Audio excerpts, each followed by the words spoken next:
This KFAN podcast is sponsored by Builders and Remodelers, exclusive Twin Cities provider of Elements Windows. Get the highest quality windows at unmatchable value. Visit buildersandremodelers.com for more details.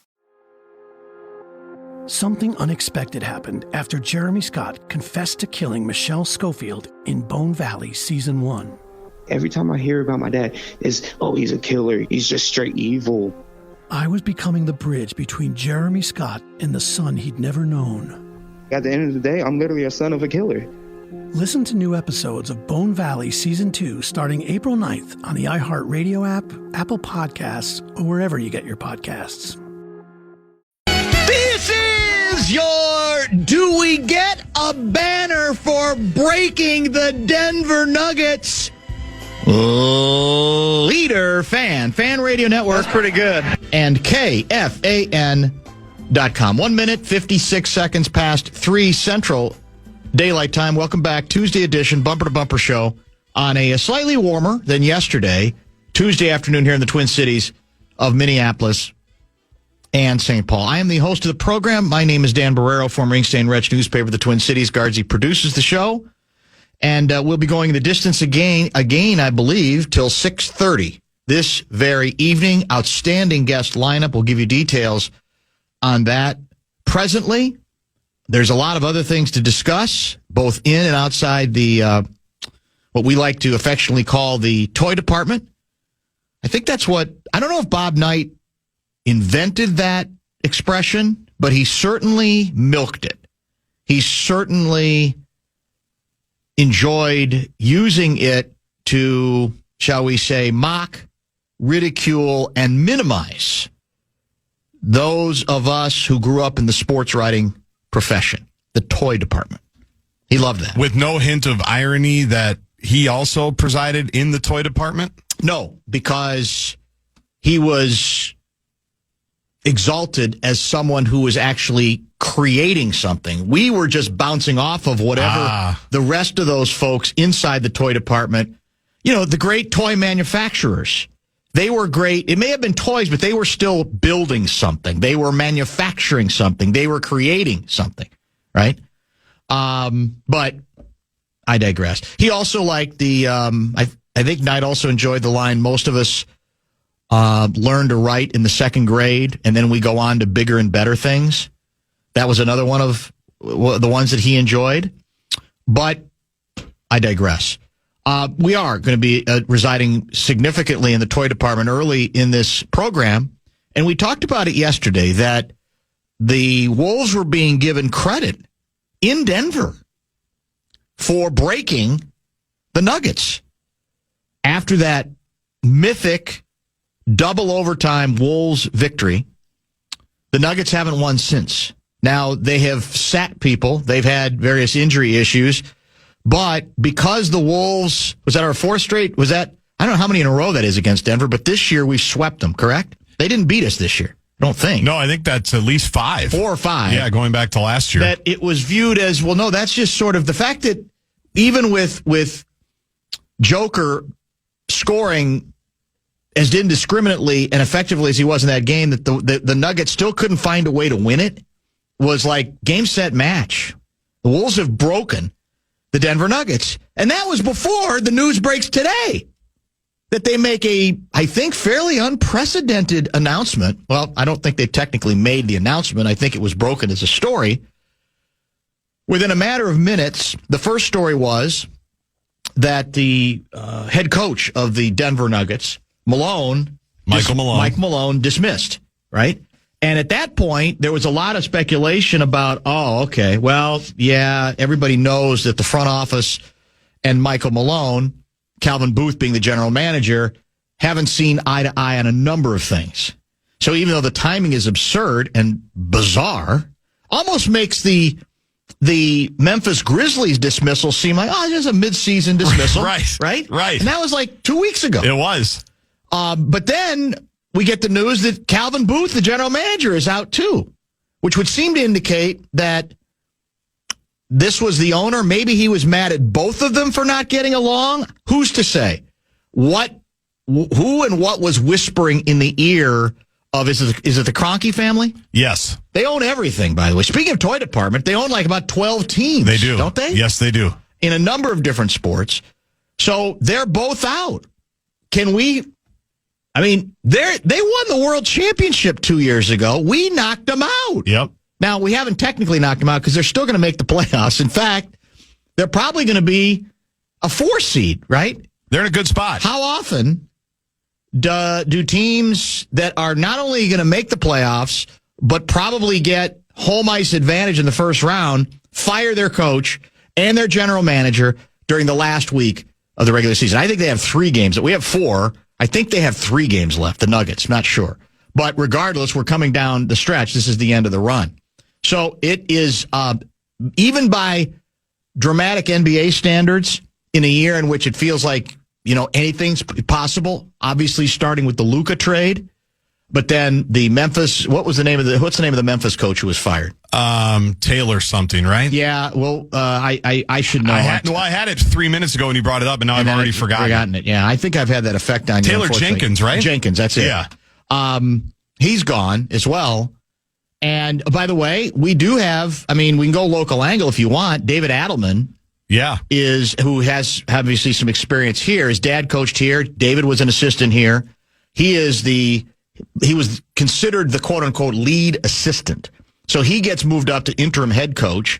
I don't know. Does that mean technically then Ryan Saunders becomes lead assistant? I think it does. Yeah. So we've got that local angle going for us. We've got lots of sons on that staff. And a lot of people have already speculated that this must be a Joker deal. And I'm thinking, no, I don't believe he had anything to do with it. A Joker doesn't strike me as a guy that he might be starting to get frustrated, as we were talking about yesterday, about the lack of help he's got around him. But I'm not sure what firing the head coach and the general manager, like him demanding it, would have to do with this particular timing or this particular story. He doesn't seem to me a guy that even understands who the coach is. He might not, and he might not care. I think he just goes out there and plays. Just let me play. Yeah. I'll run my own plays. I don't even need any plays to be called. So it is. It's not only the number one NBA story. It's probably the number one sports story. Again, given the fact that this is a team, certainly not as good a team as it was 2 years ago when it won it. Not as healthy a team as it was 2 years ago when it won it. That is 2 years removed from winning the whole thing. When I first heard it was Malone, I did think, all right, Malone he's irascible. He's volatile. And he and the general manager got into a fist fight or a significant argument where Malone said, if you want me to do that, you're going to have to fire me because I'm not going to do it. Because those things do happen, as irrational as they are. That's what I thought it might be. But then when the news comes that GM's out too, I don't know what to make of that in terms of what what ownership in this case was thinking. Was he mad at both of them because they weren't getting along? See, you know what? I'm done with both. Neither one of you is worthy of keeping here any longer. But then you're back to why this minute, right? That's the part that you may be accumulating data that tells you at the end of this year, as goofy as it seems, I might fire a head coach who's got a banner 2 years ago, or even a general manager, because there's a lot of things behind the scenes people don't know about that I don't like, right? That's possible. But you'd think, well, we'll do that. Let's see what happens in the postseason. Let's see what they do. Are they in a good spot? No. They guard nobody. Their defense is abysmal. Their depth is worse. And yet, as Mike Conley told us yesterday, I'm not going to say we broke them or anybody broke them when I asked him that question, because it's still Denver. It's still a team that when you have two players as good as their top two when healthy, they're dangerous, right? You say, well, I can't rule out the possibility that they're going to make a run. I don't think they had much of a chance to go far, though, because again, their depth is is questionable. We're going to get into all this with Mitch Lawrence. Emergency Mitch will be coming up at 4:30 today. But I was trying to give the local team a little love here, that I think rightly can raise our hands and say, well, we helped. We may not have broken them, but we helped break them. And did that start this whole process, or did our victory over Denver help bring this thing to a head? where even, as I said, people who cover this team daily were saying something's way off now. Even with the players that have sat, there's a real bad feeling within this organization and within this team right now. So I'm assuming those are people who cover things, and they might be picking up little signs. I don't know that they necessarily predicted what took place apparently earlier today or last night. I don't know when it actually happened, but it was reported on earlier today. I got into the car and was listening to the program, and Tenna and Common were basically talking about Booth and talking about Michael Malone, almost in like a past tense, right? And I'm sitting there thinking, what is this? What type of hypothetical are they discussing here?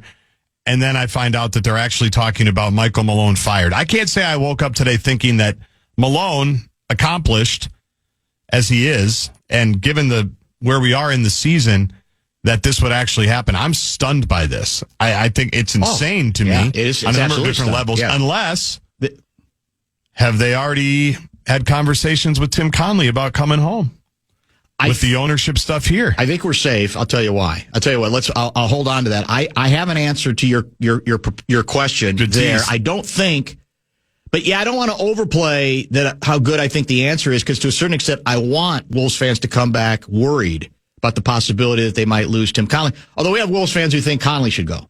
We have full Wolves fans who think about that. The head coach should go. Yeah. And by the way, I'm told in Denver, there's a daily outcry for you. That was then. This is great, but this team's not in a very good position right now. But what's fair to ask is, are they not in position because of coaching, or are they not in position because they let all their depth go? And in part because they didn't want second apron stuff. The Cronkies didn't want second apron stuff. So there's some questions in Denver. I'm just not sure the head coach should be considered the number one villain, and maybe not even the general manager, based on the money that perhaps the Cronkies pretty much forced the front office to help ownership save. We'll get into more detail on that. We'll also remind you that all your Minnesota Twins do. Something unexpected happened after Jeremy Scott confessed to killing Michelle Schofield in Bone Valley Season 1. I just knew him as a kid. Long, silent voices from his past came forward. And he was just staring at me. And they had secrets of their own to share. Gilbert King. I'm the son of Jeremy Lynn Scott. I was no longer just telling the story. I was part of it. Every time I hear about my dad, he's a killer. He's just straight evil. I was becoming the bridge between a killer and the son he'd never known. If the cops and everything would have done their job properly, my dad would have been in jail. I would have never existed. I never expected to find myself in this place. Now, I need to tell you how I got here. At the end of the day, I'm literally a son of a killer. Bone Valley, Season 2. Jeremy. Jeremy, I want to tell you something. Listen to new episodes of Bone Valley Season 2 starting April 9th on the iHeartRadio app, Apple Podcasts, or wherever you get your podcasts. And to hear the entire new season ad-free with exclusive content starting April 9th, subscribe to Lava for Good Plus on Apple Podcasts. Is Lou. Stay. Lou Nanny is scheduled to join us regular time today at 5:30. It's also a stretch run for your Minnesota Wild. I mentioned Mitch Lawrence will join at 4:30. Jon Bream is going to join us in studio, not just to talk music today, but music venues. Star Tribune just had a huge piece he was a part of that attempted to rank, what did we say yesterday, 53 venues? Correct. Music venues in the Twin Cities, and that's gotten a lot of attention the last couple of weeks, so we'll talk about that. He's a basketball guy, so he might have an opinion or two on the big news coming out of Denver that is kind of roiling the entire, not just basketball community, but I think maybe the toy department in general. Mike Malone, the head coach who led the team to a title 2 seasons ago, fired. By the way, they've had 8 consecutive winning seasons as well. He's the winningest coach in Denver history, Nuggets history. Out, fired, as well as the general manager of the club, who he spent some time here in the front office. He did. Calvin Booth. Yes, right. Assistant GM, yeah. So he also fired. Josh Kroenke is the VP of Kroenke Sports and Entertainment, said, quote, "It is with no pleasure," unquote, that the team made the change at coach. This decision was not made lightly and was evaluated carefully. We do it only with the intention of giving our group the best chance of competing for the 2025, that's this year, NBA championship and delivering another title. 47-32 this season. Again, they're not very good defensively. Is he putting that on the head coach? I don't know how many good defensive guys they've got. It's weird.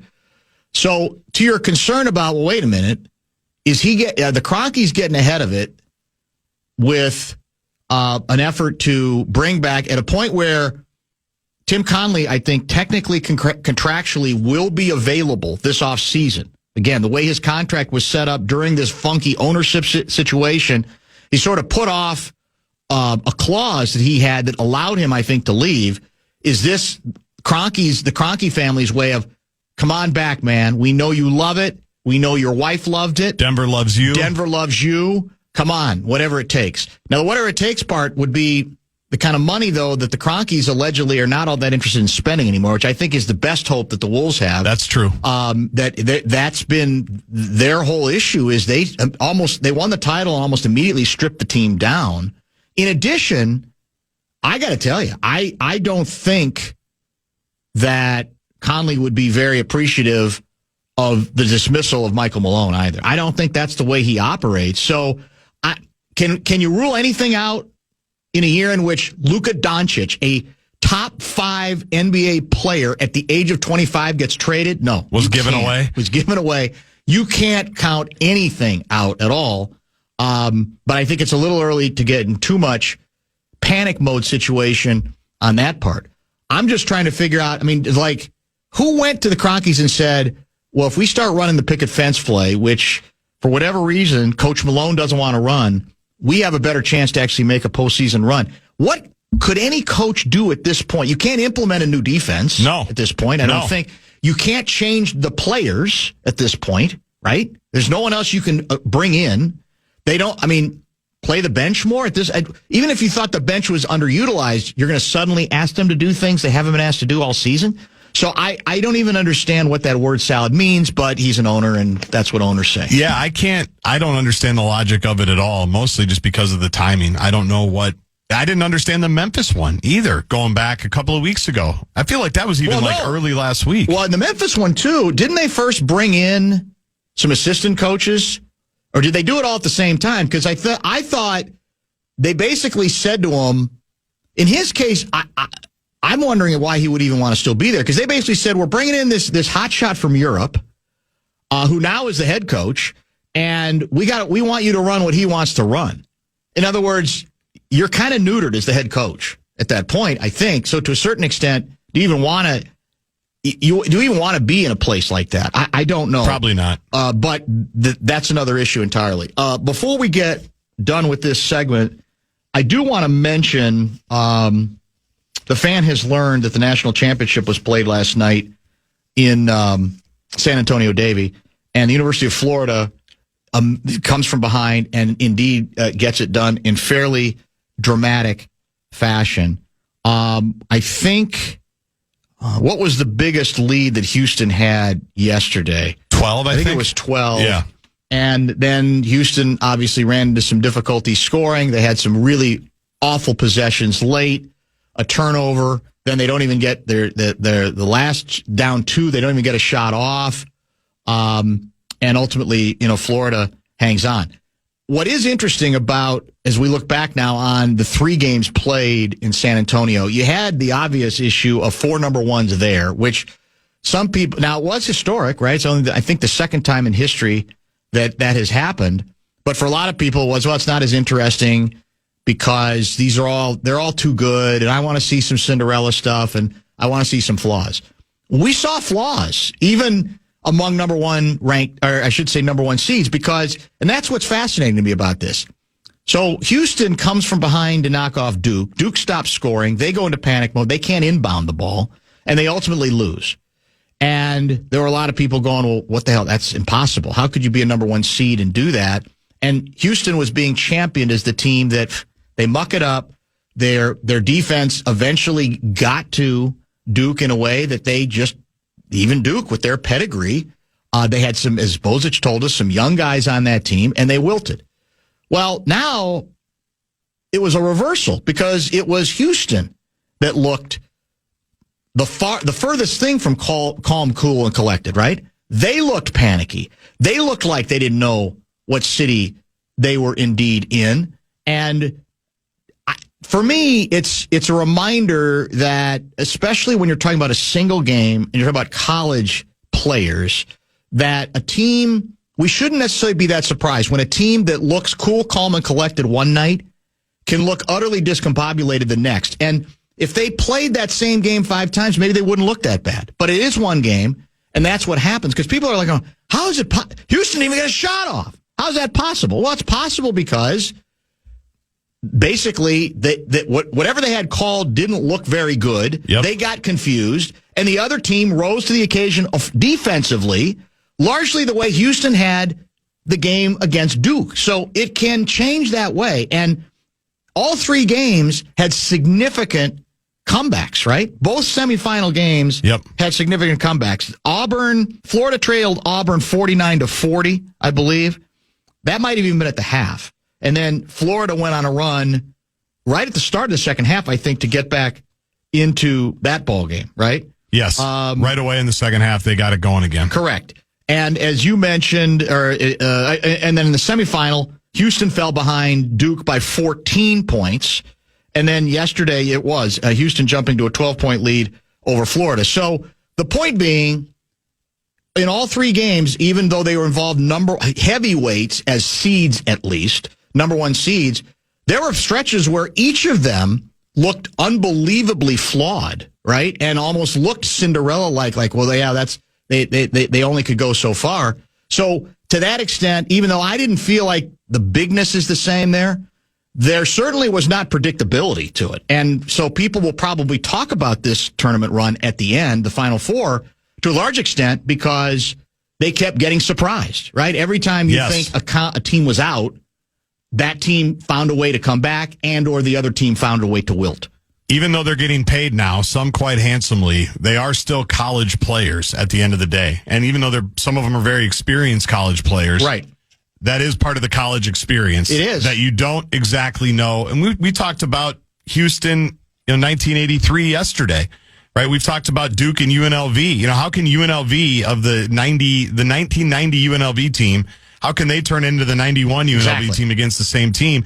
That I think has been a constant. Georgetown, Villanova. You can go down the list and find where really good teams, because it is still college, even though they are getting paid, this pops up every once in a while, and all it takes is one bad night, or in Houston's case, about 8 bad minutes, really the final 7 or 8 minutes, where they were pretty well handling that game and then completely melted down at the end. I guess I had forgotten this. The Elite 8 game for Florida against Texas Tech, 3 minutes left to go if you want to buy that, what's your chance of advancing at that point, that stat. They were at 4.4%. Yeah. And then they finished on an 18-4 run to win that game. I'd forgotten that. So they had been on the ropes themselves. Yeah, I think against UConn as well. They were down you're right. 8 or 9 points at one point. Correct. So, yeah, they were on the grind the whole tournament. I think it actually was the biggest deficit was 6 in the second half against the 2-time defending champions as well. So you at least got, even with number 1 seeds, drama. Much drama. You got plenty of drama. When going in, you're going, well, what's this going to be like? 4 number 1s, we kind of like it to mix and match. But then at various times, they all looked incredibly flawed. All right, let's do this. Bottom of the hour break. We'll keep an eye on the toy department. I don't know what department we put arts in. Is that toy department? We'll ask, actually, our 330 It's an elevated version of the toy department. It's a hoity-toity version of the toy department. You're right. It's not life and death by any means either. But maybe we should put it on a higher level. Jon Bream is going to join us in studio. He's also, as I said, he's a huge Wolves guy, basketball guy. We may talk to him about the big news out of Denver. As I mentioned, Mitch Lawrence will join at 4:30. And Fallness, plenty of hockey conversation coming up at 5:30 with. Something unexpected happened after Jeremy Scott confessed to killing Michelle Schofield in Bone Valley Season 1. I just knew him as a kid. Long, silent voices from his past came forward. And he was just staring at me. And they had secrets of their own to share. Gilbert King. I'm the son of Jeremy Lynn Scott. I was no longer just telling the story. I was part of it. Every time I hear about my dad, it's, oh, he's a killer. He's just straight evil. I was becoming the bridge between a killer and the son he'd never known. If the cops and everything would have done their job properly, my dad would have been in jail. I would have never existed. I never expected to find myself in this place. Now, I need to tell you how I got here. At the end of the day, I'm literally a son of a killer. Bone Valley, Season 2. Jeremy. Jeremy, I want to tell you something. Listen to new episodes of Bone Valley Season 2 starting April 9th on the iHeartRadio app, Apple Podcasts, or wherever you get your podcasts. And to hear the entire new season ad-free with exclusive content starting April 9th, subscribe to Lava for Good Plus on Apple Podcasts. Luigi. Not only is our next guest a little more low maintenance than, for example, Glenn Mason, right on time. Although, I guess in Glenn Mason's case, Garzi, not only is he on time, he's usually early. And then I'd prefer if Mace was on time. You have to put up with him in the other studio. But Bream comes in before we've even cracked the mic. He brought his own water bottle in. How often do we get, where's the water? Very where's rarely. Where's We get the that coffee? a lot. Where's the amenities? The tea? Where are the amenities? Bream comes prepared. How are you? You know, Dan, I get paid to complain, but I can't complain when I'm sitting face to face with Bill Walton's favorite announcer. I have to say, changes everything. The highlight of Friday's broadcast from the Final Four, he sent Garzi all the way to San Antonio. What's the highlight? A replay of something he recorded right here in the Twin Cities. It's a beautiful Good thing, job, isn't it? Garzi. Thank you. Yeah, I was happy to play it. It helped me kill 8 or 9 minutes, and I got to hear Bill Walton, too, which was my favorite part of those. Yeah, that's very entertaining. Sad but true. Yeah, those days, unfortunately, are behind us. Mr. Bream is in to talk about music and music venues in this case. We'll certainly keep an eye on any I don't know how much other breaking news there could be out of Denver. If you fire the head coach in the last week of the season and the general manager, there's not much else that you can do, I guess, that would be any more dramatic than that. We'll have a chance to talk about it in more depth with Mitch Lawrence, longtime NBA big knocker, who's joined us for years, used to be a colleague of mine many, many decades ago. Mitch will be with us for his reaction beginning at 4:30. Louis is at 5:30. I mentioned before, you are a huge basketball guy. I think more pro than college? Both. Both, really? Okay. All right. So we can't rule out the possibility that we might talk some basketball with you before we are done. But let's set the table a little bit for those, especially those who have not seen the rather ambitious project that you and your partner put together, in this case attempting to not talk so much about music, but talk about Twin Cities music venues. What's this whole thing about? Well, Chris Riemenschneider and I, you get 2 cliche questions. 1, what's the best concert you've ever seen? Yeah. 2, where do you like to go to see concerts? Where's your favorite place? So I thought, let's answer the favorite place question. But let's do a guide to all the concert venues in the Twin Cities and some in greater Minnesota. And let's put letter grades to them. And we'll talk about the pros and the cons of each of these venues. So we sat down, we came up with a master list, 97 venues. Our editors said, no way, 97. And there would be more than that. You know, if you start going to greater Minnesota and you start every bar that has music, that live music, that sort of thing. So they said, you have to trim it to 30. Well, we trimmed it to 50. We ended up with 53.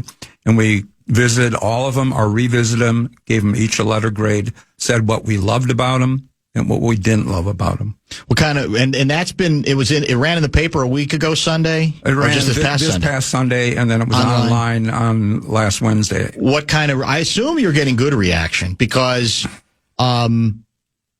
people still like to go to concerts. They still like to go watch music. So I have to believe the reaction that this has been very well received. It's been well received. We did a cute little feature online that Anna Boone, one of our designers, came up with. You have a little ticket and you could total up the number of the 53 venues you had been to. So that was a very interactive design element that they did. Most of the reaction is, oh, I've been to this many, or I love this venue, I hate this venue. And then there was a fair amount of, you left this one out. No, we haven't been to Moorhead to the Blue Stem. We know it's great, but we couldn't go there in the winter. By the way, if you have questions for John about music venues or music, hit the Bradshaw and Bryant KFAN text line 640-1041, 888-4686. We'll be glad to include those into the conversation. So venues, there's obviously there's a great variety of venue sizes, right? So how do you factor that into your own evaluation of the venues themselves? I mean, how much one would assume that, more intimate venues are always going to be your favorite, but is that necessarily so as it was revealed in this project? Not necessarily. Size does matter, but so do acoustics and atmosphere and sight lines and prices. And we took all kinds of things into consideration, even parking and restrooms in some cases. Even that. Well, that probably makes sense, right? Because that matters to people. It's all part of the experience, yes. Especially as we get older, right? And I highly recommend that you pee at the Varsity, even if you don't have to go visit the restrooms. Right. Because in 2013, I think it was, or 2014, they won a national prize for the best public biffies in America. Oh, is that right? Yeah. What makes them so special? Can you say? Well, you go up there and it's like a grotto. I see. They've got these bricks and pieces of glass, all with cement, and it's kind of a unusual fantasy. And the women go into separate stalls. Right. The guys walk around this corner, and there's a couple stalls and there's a couple urinals, but you share the same sinks. But they're not ordinary sinks, Dan. These are sinks that'll throw back to grade school. The ones where, how do you get it to work? You step on the pedal. No kidding. Down below, and the water squirts out in a semicircle. Oh, my goodness. I had no idea. And you have to share the sinks, the men and the women. Okay. That part is shared. Yes. Interesting. So, as you're putting this thing together, give me a couple of venues that might surprise people that you either liked a lot or do like a lot, or a couple that you have some significant issues with. Well, geez, let's talk about the one everyone has significant issues with, shall we? U.S. Bank Stadium. My recommendation to people, if you really want to see the band is playing at U.S. Bank Stadium, invest the money to go see them in another city that has an outdoor stadium. Because the acoustics in U.S. Bank Stadium just are unsatisfactory for the prices. When they designed that stadium, they needed a vice president of common sense. First of all, have you ever tried to walk around the outside? Which gate is next? Is the Polaris gate next to the Ticketmaster gate? Or is it next to, the Delta gate or whatever the gates are called? You have no way of knowing which way to go around the outside. Then, when you go inside, there's just a cluster, a congestion of people in the concourse, especially at intermission or halftime, whatever you want to call it. You can't move around.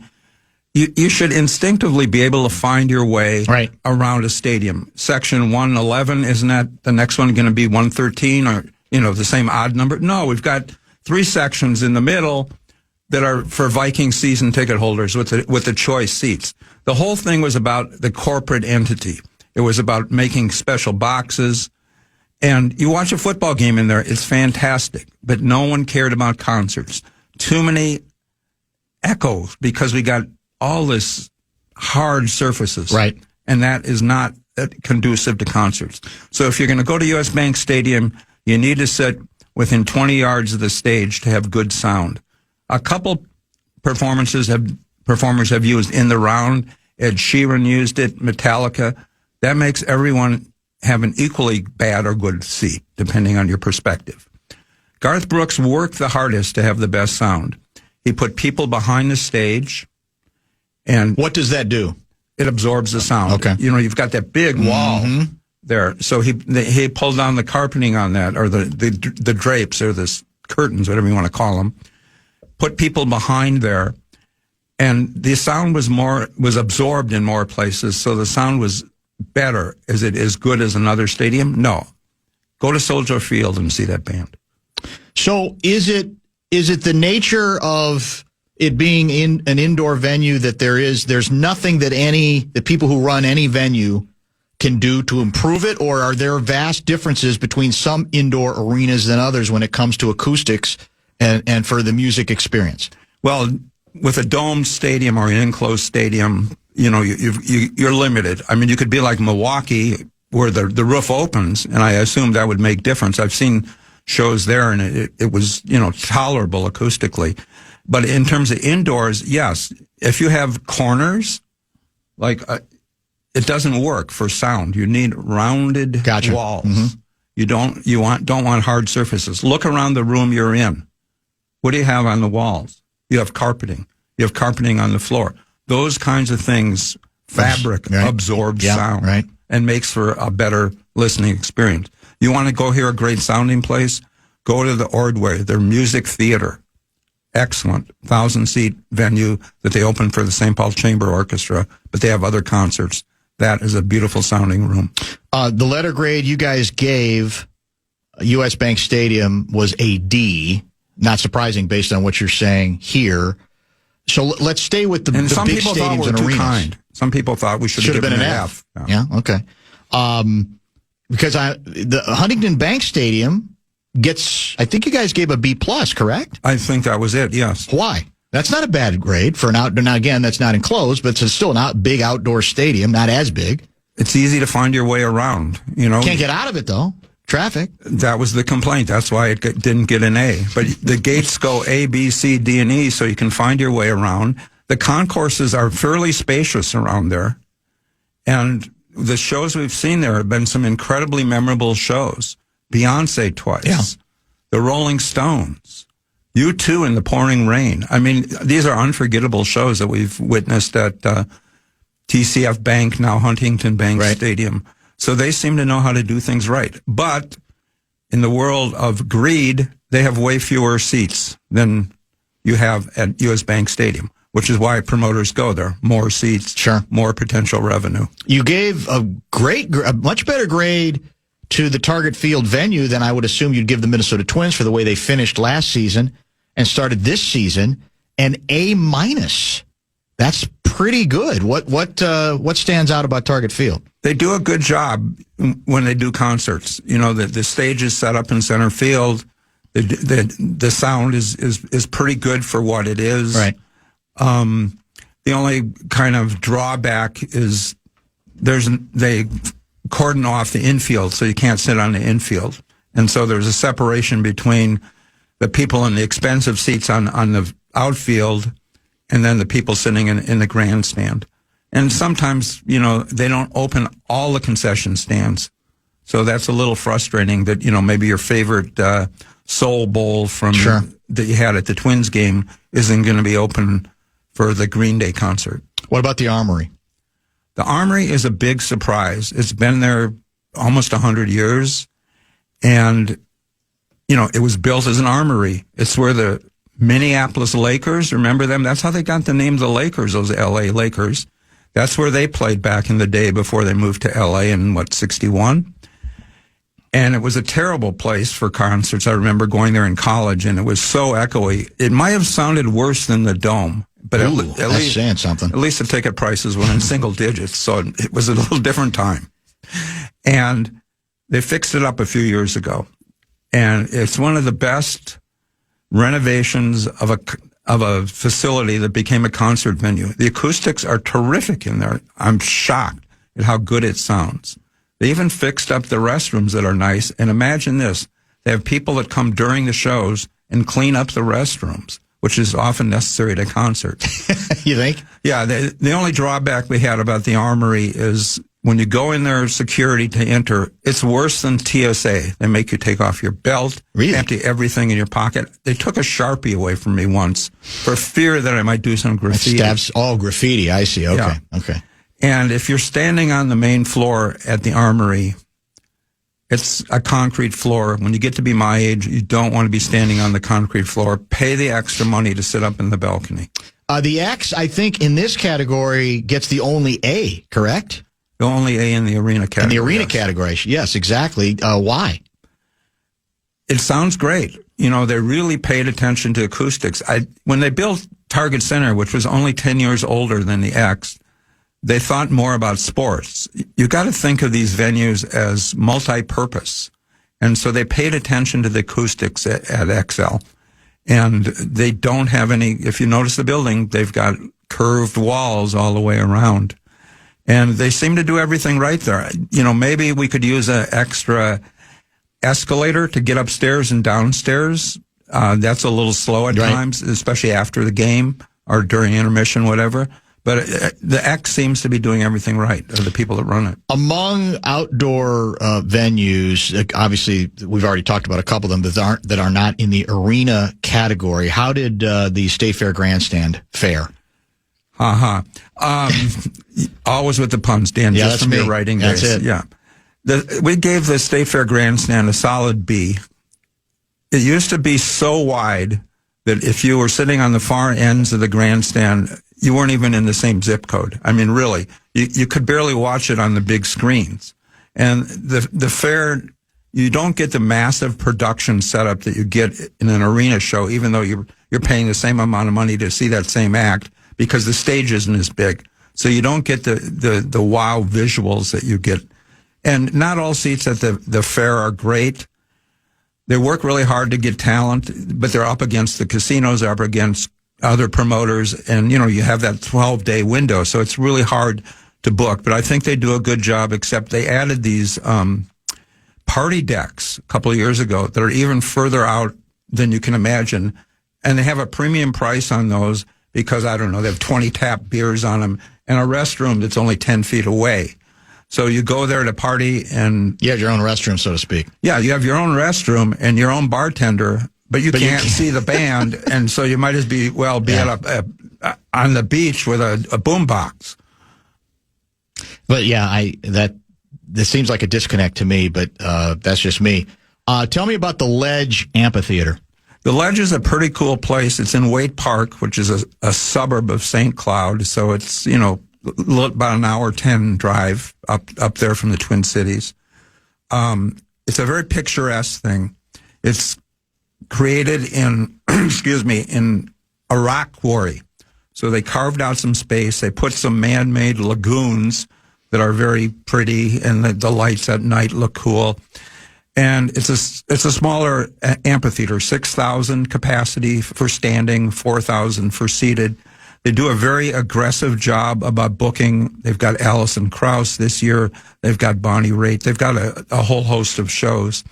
And the only drawback there is not enough food choices. They got like 3 food trucks and then some kind of standard ballpark fare at the regular concessions. But they do, for an outdoor venue, they do have permanent toilets, which is very nice. That's valuable for sure. And free parking. Even better. Let me get to some texts that are coming in. Jon Bream, music critic, Star Tribune, kind enough to join us this afternoon. And I'm getting got a lot of emails coming in. Absolutely love the Armory for bathrooms, bars, sound, and mezzanine seating. The Fine Line is my favorite for smaller venues. You are very close to the artists. That's Andy in St. Paul. What do you think? The Fine Line made our bottom 5. Bottom 5. Why do we dislike the Fine Line? There's the only good places in the Fine Line are if you're packed in the front of the stage. Right. If you're underneath that balcony, the sound is inferior. And good luck trying to get to the bathroom and hold that great spot that you had on the floor. And for a newer venue to have troughs for guys to urinate seems a little outdated. Couldn't we have something a little more sophisticated? But you'll do it at Williams Arena and you'll all love it. Well, yeah, and if you rebuild the arena, you got to keep the troughs. Yeah, even if the original troughs. You got to keep the original troughs. It's a barn. You need troughs in a barn. It's a barn. Come on. That's exactly right. U.S. Bank Stadium writes, it's 612 guy, the worst concert experience ever. Not only sound, logistics, it's terrible. Hey, were you guys ever at Earth 2 in Marshall, Minnesota? I was a jock there back in the 70s. Great bands, too, including Chameleon with Yanni. The multicolored floor was a trip, too. That's from WSP guy Tom in West St. Paul. Familiar? The acid guy? What? Sounds like he's dropping acid. That might be true. I'm not familiar with what he's talking about. You're not. That's hard. You're hard to stump. State? Well, Marshall, too far for you? And we Didn't cover Greater Minnesota concerts back then. Are you getting, yeah, that's true. How much heat are you getting for not broadening out? Of course, I mean, again, you got to limit it at some point. Well, I just covered Bob Dylan and Mankato on We're going to talk about Friday that. night. Yeah, we're going to talk about that. We cover the ones at the Ledge in Wade Park. We've covered some things in Duluth, so we'll be getting out more to outstate. Think It Ain't Gal writes, being a Highland Park kid, I've known Jon for over 50 years. I got to disagree with one thing in the story. I had never gone to the Palace Theater for whatever reason until last night to see Jack White. It's definitely my favorite venue now. I thought the sound was great, and I thought getting around was easy, and I was shocked they gave it a B- for sightlines. I thought it was absolutely spectacular. Any responses to Jill? Think It Ain't Gal? Well, it depends where you're sitting, Jill, or standing. If you're standing on the main floor, they have a tiered main floor. It's cement. It's hard, but the great sightlines, great sound. We graded it down because it's difficult to move through the main floor. And also, if you're sitting up in the balcony, which is where I usually sit, it is very steep balcony, and there's very little leg room there. It reminds me of being in a Broadway theater in a balcony. Did I see, this is the second time I've gone through this, so forgive me if I'm forgetting. Did I see, is there only one A+ delivered or more than one? Two. There are two. Okay. I'm looking at one of them. Tell me about why the Ordway Center for the Performing Arts got one of those A+. Because we didn't have any complaints about it. It was perfect. I mean, the sound is great. The sightlines are great. I guess you could complain they don't do enough non-classical concerts there. The Ordway is a classy institution. It's run, very well. I just couldn't see anything wrong with it. I mean, I've enjoyed every concert I've seen in there. What was your other A+? First Avenue got an A+. Because? Because it's First Avenue. I mean, it's ground zero, I guess, for concerts nowadays. How many Fs? How many Fs? No Fs. D's were the lowest. Any D minuses? No, I think. Really? She just kept it at a D. Sounds like that's a very forgiving curve. Well, yeah, it could be. And we argued, I mean, Chris was the one who wanted to give an A+ to First Avenue. And I said, come on, those restrooms. And he goes, come on, it's a rock club. Yeah. And I said, okay, A+ because it's a rock club. We don't expect anything better at a rock club. I'd hate to go into the women's room because I've been in the men's and it's not pretty. As a former First Ave 7th Street entry security bar back employee, Martin writes, I love the intimacy of the space. Just never look up at the ceiling when they turn the house lights on. Holy dust layers. And who doesn't like using the bathroom while overlooking First Avenue at First Avenue? True to that. Does this survey include classical music venues, Brian asks? No. The introduction to it says non-classical venues. That'll be the next project? No. No? Well, I mean, what's wrong with classical music? Doesn't it still have its place? It does. Does it have its audience? No, I'm just kidding. I don't cover classical. I don't have an ear for it. I don't have the patience for it. Nothing against it, but no, we just did non-classical places. But we did jazz places. There's no real hip-hop place in there anymore. I mean, there's a lot of eclectic venues that do hip-hop and all other kinds. But there's some that do jazz exclusively, and we included those in there. Let's make this the top of the hour break. Jon Bream will be with us for another segment. We'll mix in some questions, more questions from the audience. I've got a couple more. Then we'll talk about his review of Bob Dylan, who was in, was it Mankato? Mankato, Minnesota. Bored with the rest of the state of Minnesota, but seems to love Mankato. We'll talk about that with Bream. If you have questions, keep them coming. As I mentioned, Mitch Lawrence on the shocking news out of Denver involving the Nuggets head coach Mike Malone, fired in the last week of the season along with the general manager. And Louie to talk hockey. It's the stretch run for your Minnesota Wild, and Ovechkin finally not only catches but passes Wayne Gretzky. Stay tuned. Something unexpected happened after Jeremy Scott confessed to killing Michelle Schofield in Bone Valley Season 1. Every time I hear about my dad, it's, oh, he's a killer. He's just straight evil. I was becoming the bridge between Jeremy Scott and the son he'd never known. At the end of the day, I'm literally a son of a killer. Listen to new episodes of Bone Valley Season 2 starting April 9th on the iHeartRadio app, Apple Podcasts, or wherever you get your podcasts.